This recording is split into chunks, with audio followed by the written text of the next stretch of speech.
Welcome to Polk Unplugged, where we take county employees out from behind their desks and into their natural environment. I'm your host, Jeremy Maready, and up next is Michael Teate.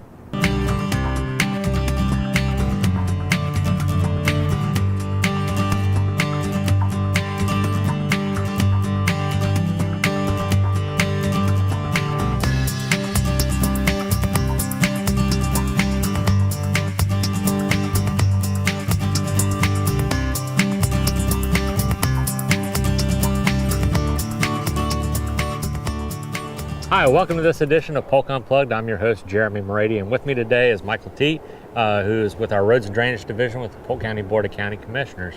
Thanks for joining us out here. Yeah, man, I had a blast. Well, I want to talk to you a little bit, about what you do, your life and everything. And now I understand you are a true Polk County boy, born and raised here. Yeah. And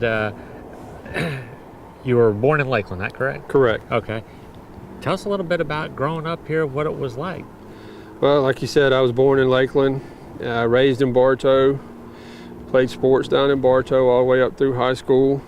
And my dad was working at the time with Polk County at the county hospital. And when I graduated from high school, I thought this is a career that I wanted to try, was working for Polk County. And almost 29 years later, I've worked myself up to the Roads and Drainage Maintenance Manager. All right. Well, man, coming right out of high school, you went right on into working for the county. Yeah. Right? Yeah. Started off as a service worker at the Lakeland Maintenance Unit, and worked over there for several months, and transferred to Eagle Lake Road Construction. Worked there for 11 or 12 years, and become a foreman there. And I went to Fort Meade as a foreman 3 down there, and went through the hurricanes as a foreman 3. And I bet that was a time there. yes, Yeah. yeah. What kind of stuff do y'all have to deal with then? We had to deal with debris, picking up a lot of debris, and dealing with the contractors, and making sure that they picked up what they were supposed to pick up on your FHWA and your FEMA roads.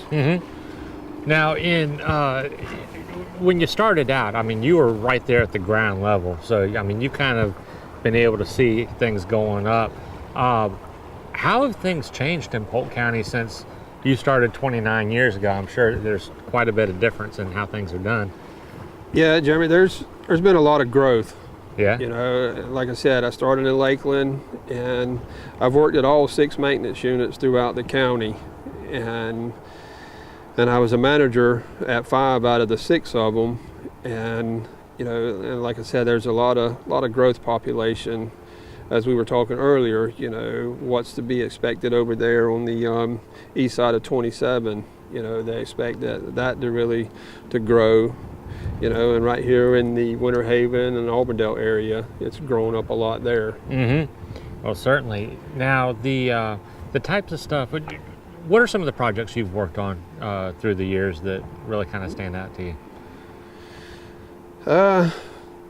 Some of the projects that I was involved is over there, the retention ponds off of Vaughn Road. We did a lot of work for utilities, built them ponds. And we done a lot of work up there off of Kenny Harmon, built a lot of retention ponds up there. And as I was coming up from a service worker up to an operator 2, operator 3, I run multiple pieces of equipment: bulldozers, drag lines, pans, excavators. The big tools. Yeah. The fun tools. Yeah. And I run a drag line a little bit when we replaced the wooden bridge down there going into the bombing range. And that was truly an experience to walk a drag line across that canal and be able to lay the spans out and rebuild the spans. But we used to do a lot of earth moving, opening up different clay pits throughout different places of the county, and that involved a lot of heavy equipment: bulldozers, excavators, drag lines. Used to load dump trucks with drag lines. Now, for the folks out there that aren't too familiar with this type of work, can you tell them a little bit on how that impacts them? in their daily life? And if this work wasn't going on, what would they be seeing? Because you guys are, really important and play a really important role in the county and getting things going here. Well, when we would open up a clay pit, we always tried to have one on the south end of the county and then have one kind of in the central part of the county. And different maintenance units would come to those clay pits and haul clay out of those pits to the unpaved roads, basically rebuilding the unpaved clay roads. And that's what we would do, is we would haul the clay, and then each unit would have motor graders out there and they would spread it. So for some of those really rural areas Right. that the roads haven't made it to just yet, Yep. that makes them passable. All right. And one of the things that we've recently started a couple years ago is our dust control program, where we come in with asphalt millings and we use a solution that we get from Texas, Geosurface Solutions, and we apply that to the roads, and that helps control the dust. Oh, okay. That's something you don't really think of a whole lot of Right. until the point you get home and it's all over your car. Exactly. So now, growing up in Polk County, I know you've seen a lot of change, and you've kept your family here. What are some of the high points that you see here? Some of the high points, that I've saw is, my family working for the county, and the county, giving us a good raising, as I was coming up through my childhood.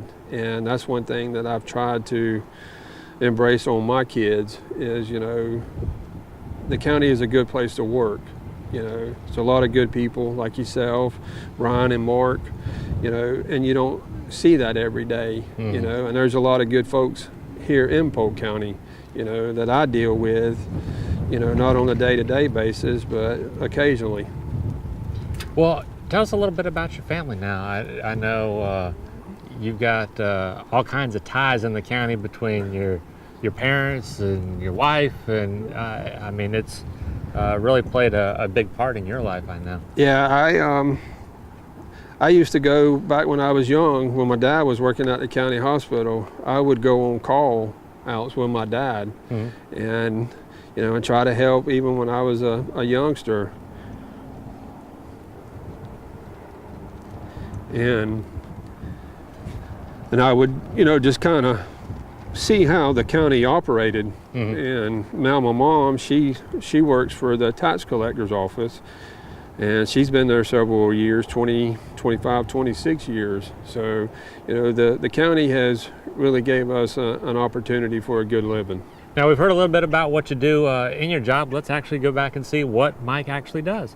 What roads and drainage is to the citizens of Polk County is we make sure the roads that they travel every day are safe. And as far as the drainage, we make sure that the drainage runs off of the road into the ditches, and then the ditches are designed to handle whatever water comes off of the road and then drains to an outfall ditch. We have 6 maintenance units throughout Polk County, and we have our off-road drainage division up close to where the Auburndale maintenance unit is, which is right next door. And what all 6 maintenance units do is we do a lot of tree trimming, we do a lot of driveway culverts, digging ditches, of course, patching potholes in the roads, and and as far as the off-road drainage, they maintain the off-road drainage ditches that handles the roadside drainage ditches, like I said earlier, with the water that comes off of the road and everything like that.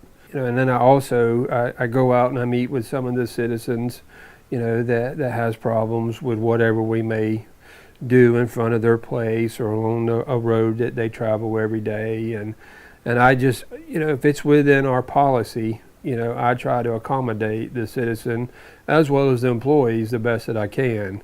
Not always, are they happy, whether it's a citizen or the employee, but, at the end of the day, we all have a job to do, and we know what we got to do, and that's what we try to take pride in, and is doing the best work that we possibly can. My dad was, worked for the county for 30 years, and I saw a lot in him, and how he conducted himself when he was employed with the county, and and he always told me, son, don't ever burn no bridges, because you don't ever know who your boss may be. And I've taken that to heart. And because I've worked for, a lot of different county managers, as well as commissioners, and as well as managers. And I've tried to learn as much as I possibly can, from him. And, my mom, she works at the tax collector's office, and, my oldest daughter, she works for the state, and then my wife, she works at the county courthouse. So, I think, being that first generation with my dad, it's kind of lingered on through me as well as to my kids. I probably went through about 7 different board changes, and each phase is a little different, because each change, they may see something different, than what the previous board had.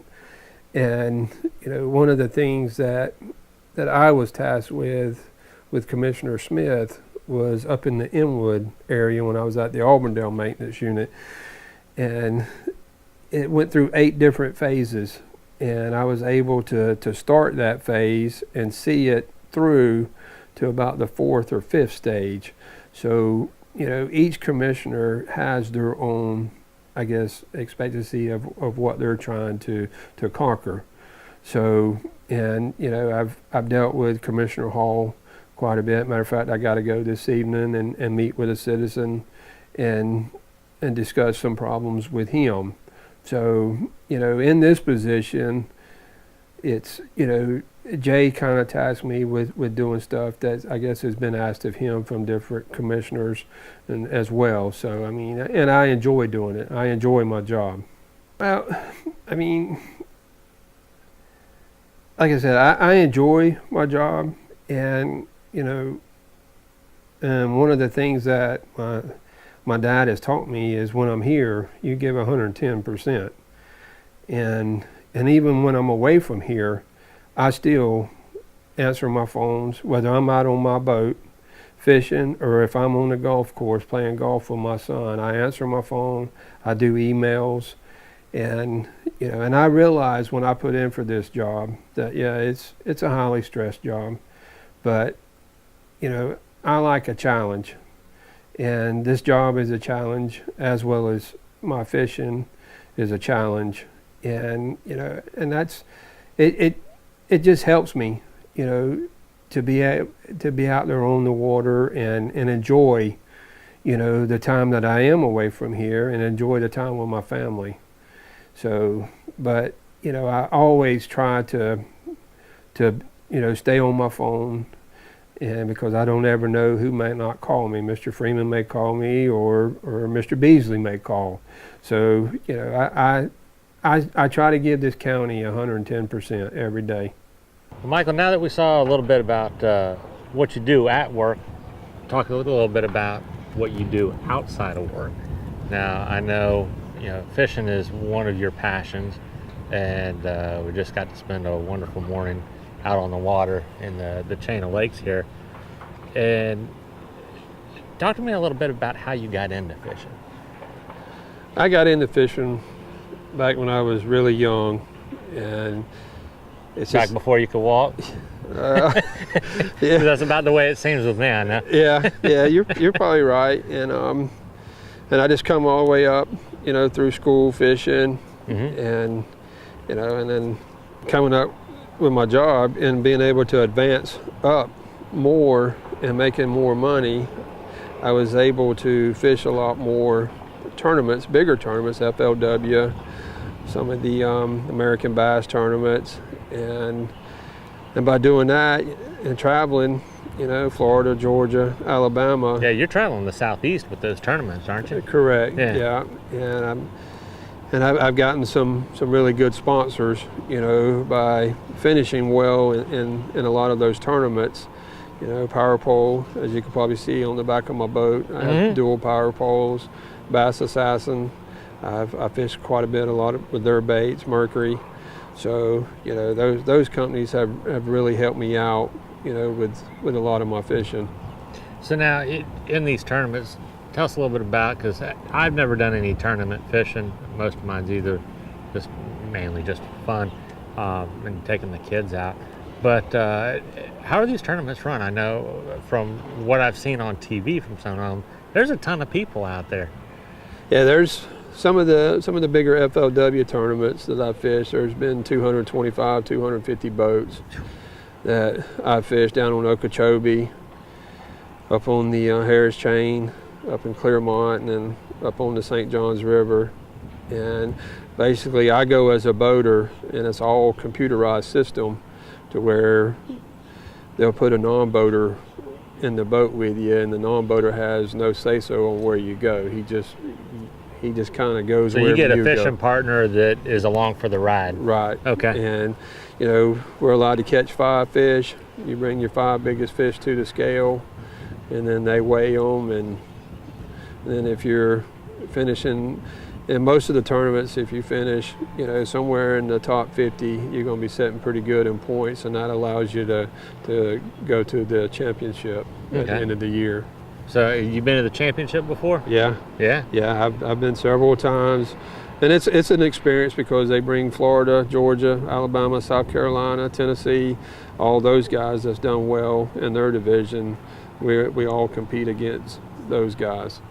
Well, now I know outside of the fishing room, you also do a lot of fishing with your family too.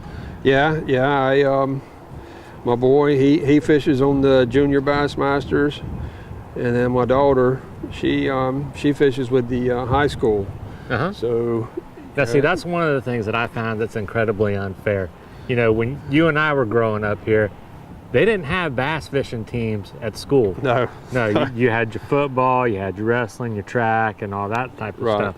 There were no bass fishing teams. Now there are. Yeah. And I know Polk County has quite a few of them. I know both in the schools, and also Polk State College has one as well. Yeah. And by me being able to, boat captain for my son and my daughter, it gives my sponsorships a little more exposure. And I get to go to some of the meetings, and they'll want me to get up and do a seminar, at the junior side of it as well as the high school side of it. Oh, cool.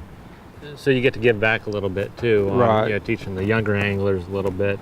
I know that's always been a lot of fun for me, is teaching the younger ones who have never caught anything before, to get them out there and introduced to it. And now my son, he's got into golf, so between bass fishing and going to the golf course, that takes up a lot of my time. I can imagine so. Now, one of the things I love about being here in Polk County is that we're pretty blessed to have the number of lakes that we do to go fishing. Right.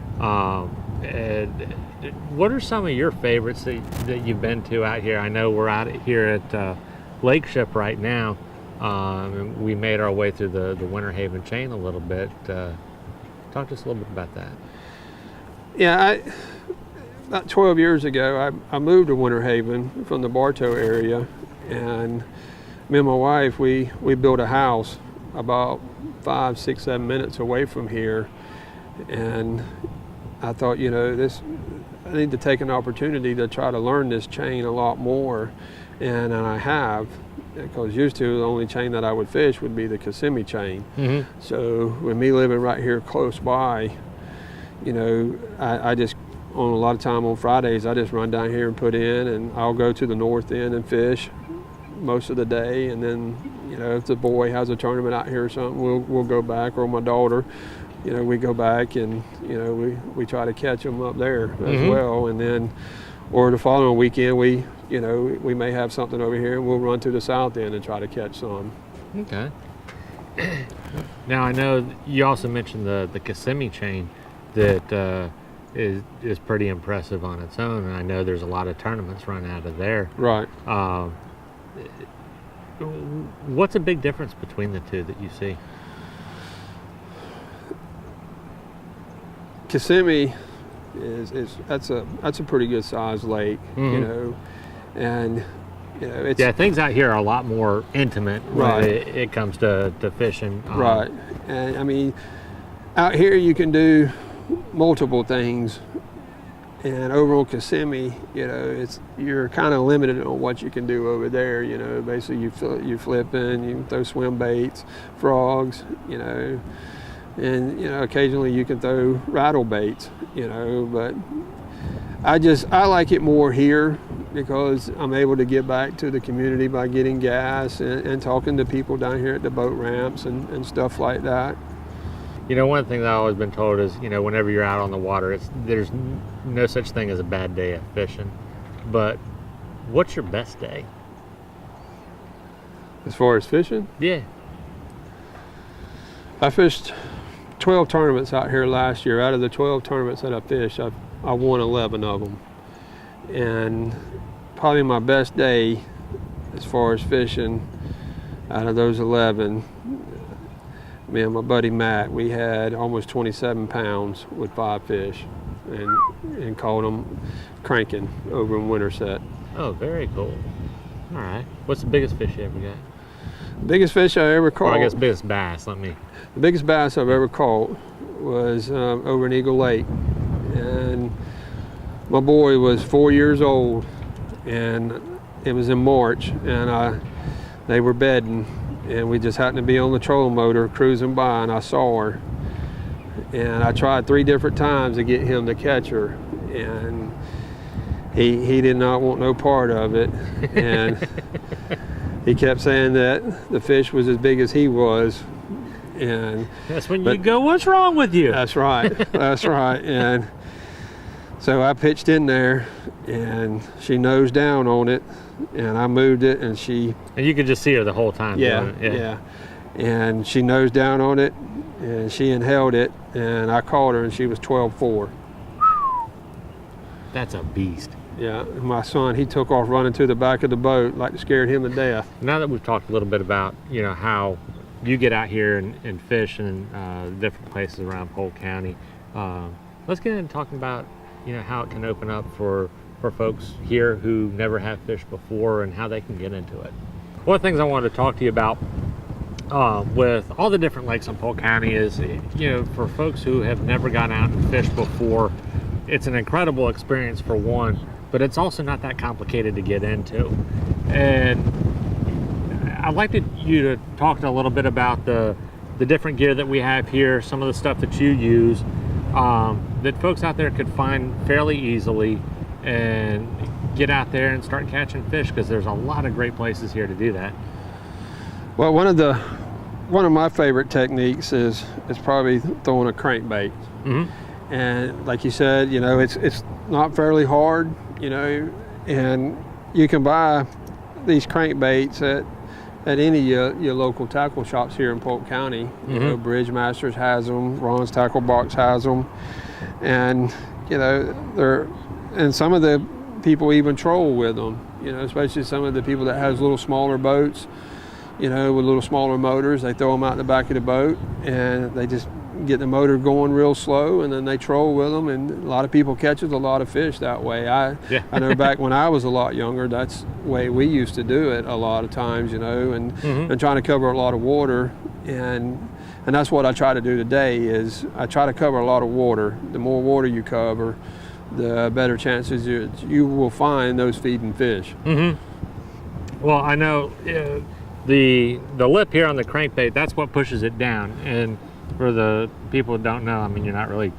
cranking on it, right? But the action pushes the lure deeper, so you can get to particular depths on where those fish might be. Correct. Yeah, and with these type of crankbait plugs, of course, the bigger the lip, the deeper they're going to go. Mm-hmm. So this is a Series 5 XD, which goes 18 to 20 feet deep, and you know, the farther you can get it out there and the quicker you can crank it down, the quicker it'll hit its maximum depth and the better chances you'll have of catching a fish. Now, how much does color matter for these lures? I mean, you go into a tackle store, for someone who might not be used to it, you can get overwhelmed pretty quick. I mean, it's a rainbow of colors out there. So what are some of the ones to really kind of focus on that, you know, would work around here? Some of the ones that I've had the most luck on is the, like I said, the Strike King Series 5XD and the Sexy Shad color. And a lot of guys that I fish competitive against, they throw the same thing. So, I mean, that's basically about any lake on this chain or on the Kissimmee chain, you can about use that color to catch a fish. Okay. And how about worms? You know, your soft bait, stuff like that. Yeah, Bass Assassin, they have several types of baits that I fish with. I mean, they have the tap out, the little tapper, and basically those are kind of finesse worms, and then they have the 7.5-inch worm and the 8-inch, and then they have the 11-inch worm. And probably your most common colors for this chain, as well as Kissimmee chain or any lake here in Polk County, is going to be your June bug, your blueberry, your red bug colors. Okay. Now let's talk rod and reel. I know we're holding two different setups here.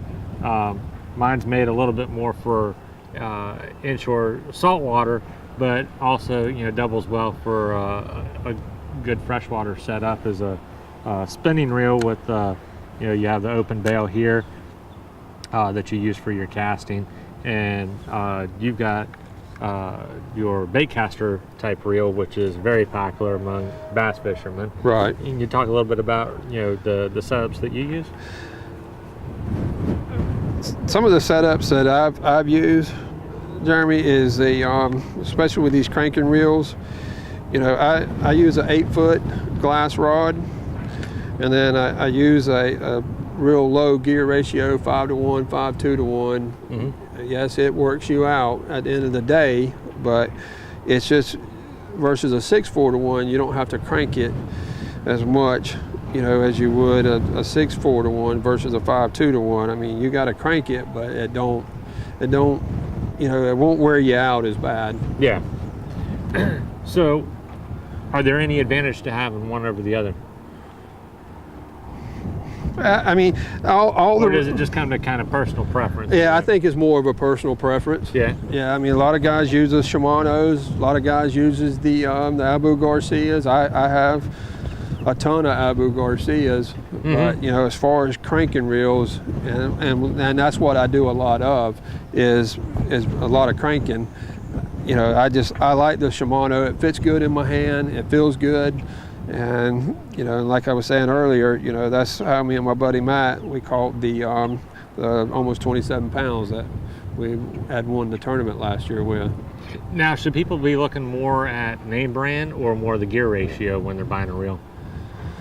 That depends on, you know, what you're going to be doing with it. I mean, I try to get a reel that I can do multiple things with. I mean, I can use this rod here, not only for cranking, but I can throw bigger rattle traps with it, 3/4 and 1 ounce rattle traps. I mean, it's got enough stiffness to it that, you know, I can set it, you know, have a good hook set on a fish with a rattle trap versus a crankbait. And, you know, and with these glass rods, they basically, you know, it just loads up, the fish loads up itself. Sure. All right. Sounds good. That about does it for this edition of Polk Unplugged. Thanks for joining us. Make sure to tune in next month. You never know where we're going to be next.